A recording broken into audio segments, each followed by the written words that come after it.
பல்லாண்டு பல்லாயிரத்தாண்டு பல கோடி நூறாயிரம் பல்லாண்டு பல்லாண்டு பல்லாயிரத்தாண்டு பல கோடி நூறாயிரம் மல்லாண்டு திண்கோள் மணிவண்ணவும் செவ்வடி செவ்வி திருக்காப்பு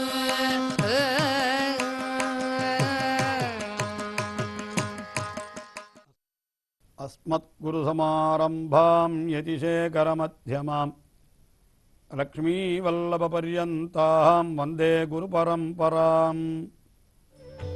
ஆழ்வார்கள் வாழி அருளிச் செயல் வாழி தாழ்வாதுமில் குறவர்தாம் வாழி ஏழ்வாறுமுய்ய அவர்களுரைத்தவைகள்தாம் வாழி செய்யமறை தன்னுடனே சேர்ந்து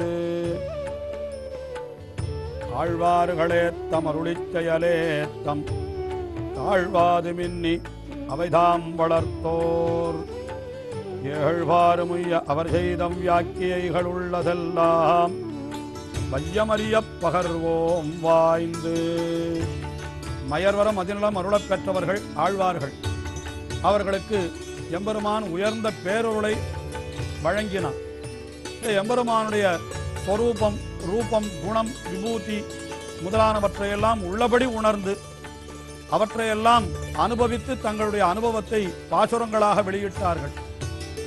இப்படி ஆழ்வார்கள் வெளியிட்ட பாசுரங்கள் தான் திவ்ய பிரபந்தம் என்று வடமொழியிலேயும் அருளிச் செயல் என்று தமிழிலேயும் வழங்கப் பெறுகின்றது.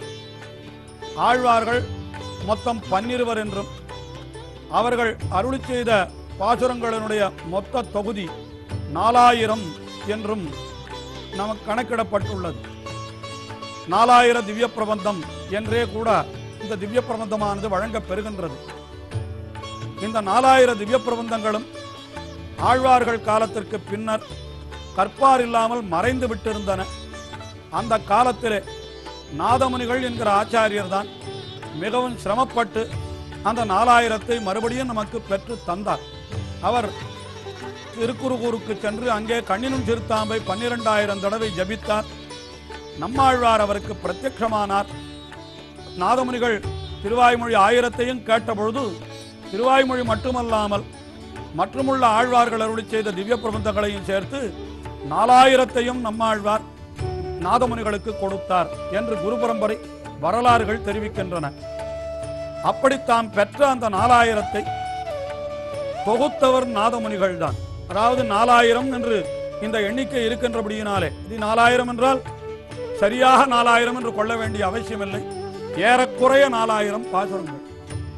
அந்த 4000 பாசுரங்களை 4000ஆக வகுத்து முதலாயிரத்திலே இன்னின்ன பிரபந்தங்கள், 2ஆம் ஆயிரத்திலே, 3ஆம் ஆயிரத்திலே, 4ஆம் ஆயிரத்திலே என்று இப்படி பிரபந்தங்களை வகை செய்து நமக்கு ஏற்படுத்தி கொடுத்தவர் நாதமுனிகள். அப்படி நாதமுனிகள் தொகுத்த அந்த 4000 திவ்ய பிரபந்த கிரமத்திலே முதலாயிரத்தினுடைய பொருள் முழுவதையும் நாம் பார்த்து விட்டோம். அதாவது 1000 என்று சொல்லப்படுகின்ற ஒரு தொகுதியிலே அமைந்திருக்கக்கூடிய திவ்ய பிரபந்தங்கள் அனைத்தினுடைய பொருளையும் நாம் ஓரளவு விரிவாகவே அனுபவித்து வந்தோம். அதாவது 1000 என்றால் அதிலே 10 திவ்ய பிரபந்தங்கள் இடம்பெற்றுள்ளன. முதலிலே பெரியாழ்வார் அருளி செய்த திருப்பல்லாண்டு என்கிற திவ்ய பிரபந்தம். இத்தனைக்கும் பெரியாழ்வார் என்பவர் ஆழ்வார்களுடைய வரிசை கிரமத்திலே நம்மாழ்வாருக்கும் பிற்பட்டவராக அவர் 7ஆம் அவராகத்தான் பார்க்கப்படுகிறார். ஆனாலும் அவருடைய திவ்ய பிரபந்தம் முதலிலே அமைந்ததற்கு காரணம் அது வேதத்திற்கு ஓம் என்னும் அது போல் என்று உள்ளதுக்கெல்லாம் சுருக்காய் என்று அது மங்களாசாசன பிரபந்தம், எம்பெருமானுக்கே வாழ்த்து பாடுகிற பிரபந்தம் ஆகையினாலே அந்த திவ்ய பிரபந்தத்தை முதலிலே அமைத்தார். அது திருப்பல்லாண்டு என்கிறது முதல் திவ்ய பிரபந்தம். அடுத்தபடியாக பெரியாழ்வார் அருளி செய்த பெரியாழ்வார் திருமொழி என்கிற திவ்ய பிரபந்தம் தம்மை யசோதையாக பாவித்துக் கொண்டு அப்படி கண்ணனை சீராட்டின பாசுரங்களை மிகுதியாக கொண்டது பெரியாழ்வார் திருமொழி என்கிற திவ்ய பிரபந்தம்.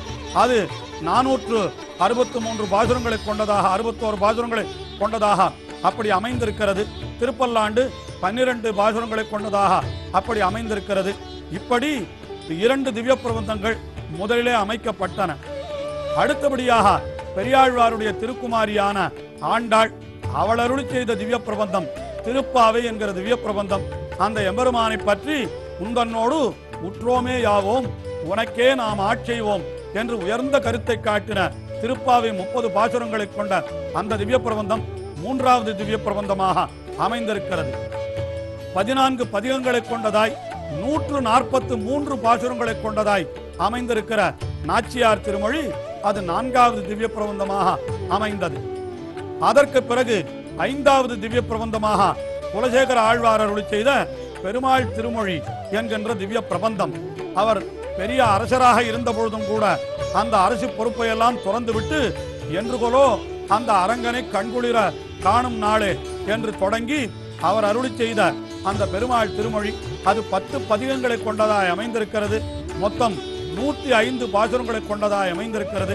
அப்படிப்பட்ட பெருமாள் திருமொழி என்பது 5வது திவ்ய பிரபந்தமாக அமைந்தது. அந்த பெருமாள் திருமொழி குலசேகர ஆழ்வார் அருளி செய்த பெருமாள் திருமொழி என்கிற திவ்ய பிரபந்தத்திற்கு அடுத்தபடியாக திருமழிசை பிரான் அருளி செய்த திவ்ய பிரபந்தம் திருச்சந்த விருத்தம் என்கின்ற திவ்ய பிரபந்தம். அது 6வது திவ்ய பிரபந்தமாக முதலாயிரத்திலே இடம்பெற்றுள்ளது. திருமழிசை பிரான் நான்முகன் திருவந்தாதி திருச்சந்த விருத்தம் என்று 2 திவ்ய பிரபந்தங்களை அருளி செய்தார். ஆனால் அவர் அருளி செய்த அந்த நான்முகன் திருவந்தாதி என்கிற முதல் திவ்ய பிரபந்தம் 3வது ஆயிரமான இயற்பாவிலே சேர்க்கப்பட்டிருக்கிறது. அந்த 2வது திவ்ய பிரபந்தமான திருச்சந்த விருத்தம் இங்கே முதலாயிரத்திலே 6வது திவ்ய பிரபந்தமாக அமைந்துள்ளது. அந்த திருச்சந்த விருத்தத்திற்கு அடுத்தபடியாக தொண்டரடிப்பொடி ஆழ்வார் அருளி செய்த திருமாலை என்கிற திவ்ய பிரபந்தம் அது 7வது திவ்ய பிரபந்தமாக அமைந்துள்ளது. திருச்சந்த விருத்தம் என்பது 120 பாசுரங்களை கொண்டது. இங்கே தொண்டரடிப்பொடி ஆழ்வார் அருளி செய்த இந்த திருமாலை என்கிற திவ்ய பிரபந்தம் அது 45 பாசுரங்களை கொண்டது. அடுத்தபடியாக 8வது திவ்ய பிரபந்தமாக தொண்டரடிப்பொடி ஆழ்வார் அருளி செய்த மற்றொரு திவ்ய பிரபந்தமான திருப்பள்ளி எழுச்சி என்கிற திவ்ய பிரபந்தம் இடம்பெற்றுள்ளது. திருப்பள்ளி எழுச்சி என்பது 10 பாசுரங்களை கொண்டது. அதற்கு பிறகு 9வது திவ்ய பிரபந்தமாக திருப்பாணாழ்வார் அருளி செய்த அமலநாதிபிரான் என்கின்ற திவ்ய பிரபந்தம் 10 பாசுரங்களை கொண்டது. அந்த 10 பாசுரங்களிலே திருவரங்கனுடைய திருவடி தொடங்கி திருமுடி அளவாக அத்தனை அவயவங்களும் அனுபவித்து என் அமுதனை கண்ட கண்கள் மற்றொன்றினை காணாவே என்று திருப்பாணாழ்வார் முடித்தார். அப்படிப்பட்ட உயர்ந்த திவ்ய பிரபந்தம் அது 9வது திவ்ய பிரபந்தமாக அப்படி அமைந்திருக்கிறது. அதற்கு பிறகு 10வது திவ்ய பிரபந்தமாகத்தான் மதுரகவி ஆழ்வார் நம்மாழ்வாரை பற்றி அருளி செய்த கண்ணினும் சிறுத்தாம்பு என்கின்ற திவ்ய பிரபந்தம் அமைந்திருக்கிறது. நியாயமாக பார்த்தால் இது திவ்ய பிரபந்தத்திலே சேர்க்கப்பட வேண்டுமா என்ற ஐயங்கூட நமக்கு எழலாம். ஏனென்றால் கீழே சொன்ன 9 திவ்ய பிரபந்தங்களும் எம்பெருமானை பற்றின திவ்ய பிரபந்தங்கள். ஆனால் இந்த கண்ணினும் சிறுத்தாம்பு மட்டும் அது எப்படிப்பட்டது என்னால் எம்பெருமானுடைய அடியவரை நம்மாழ்வாரை போற்றுகின்ற திவ்ய பிரபந்தம். ஆனாலும் எம்பெருமானுக்கு ஆட்பட்டிருத்தல் என்பது அது எம்பெருமானோடு நின்றுவிடக் கூடாது, அவனுடைய அடியவர்கள் வரை செல்ல வேண்டும் என்பதுதான் அந்த திருமந்திரத்திலே இருக்கிற நமஹா என்கிற சொல்லினுடைய பொருள் என்று பெரியோர்கள் காட்டியிருக்கிறார்கள். ஆகையினாலேதான் நாதமுனிகள் அந்த திவ்ய பிரபந்தத்தை முதலாயிரத்தினுடைய இறுதியிலே சேர்த்தார் என்று நம்முடைய பெரியோர்கள் காட்டுகிறார்கள். வாய்த்த திருமந்திரத்தின் மத்தியமமாம் பதம் போல் சீர்த்த மதுரகவி செய்கலையை ஆரியர்கள் சேர்த்தார்கள் என்று இப்படி அருளிச் செயல் நடுவே சேர்வித்தார் தாற்பரியன் தேர்ந்து என்று மணவாள மாமுனிகள் உபதேசர்த்தன மாலையிலே காட்டி அருளுகிறார். அப்படிப்பட்ட திவ்ய பிரபந்தம் 10வது திவ்ய பிரபந்தமாக இந்த கண்ணினுன் சிறுத்தாம்பு என்கிற திவ்ய பிரபந்தம் அமைந்திருக்கிறது. இந்த கண்ணினுன் சிறுத்தாம்பு என்பது 11 பாசுரங்களை கொண்டதாய் அமைந்திருக்கிறது என்பதை நாம் பார்த்தோம். ஆஹா, இவை அத்தனையும் சேர்த்துத்தான் முதலாயிரம் என்று வழங்க பெறுகின்றது. இந்த முதலாயிரத்திலே மொத்தம் 947 பாசுரங்கள் அமைந்திருப்பதாக கணக்கிட்டு காட்டியிருக்கிறார்கள். இப்படி இந்த முதலாயிரம் நமக்கு இப்பொழுது அனுபவித்து நிறைவு பெறுகிறது. ஆனால் நாம் இனிமேலும் தொடர்ந்து ஆழ்வாருடைய திவ்ய பிரபந்தங்களை அனுபவிக்கத்தான் போகிறோம்.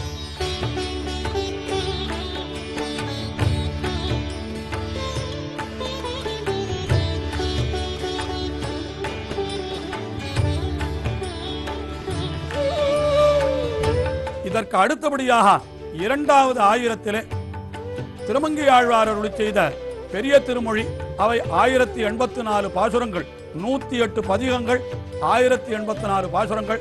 அதற்கு அடுத்தபடியாக திருமங்கை ஆழ்வார் அருளி செய்த திருக்குறுந்தாண்டகம் 20 பாசுரம், திருநெடுந்தாண்டகம் 30 பாசுரம் ஆகிய 3 திவ்ய பிரபந்தங்கள் இரண்டாம் ஆயிரத்திலே அமைந்திருக்கின்றன. அவற்றை நாம் தொடர்ந்து அனுபவிப்போம். ஆழ்வார் எம்பெருமானார் ஜீயர் திருவடிகளே சரணம்.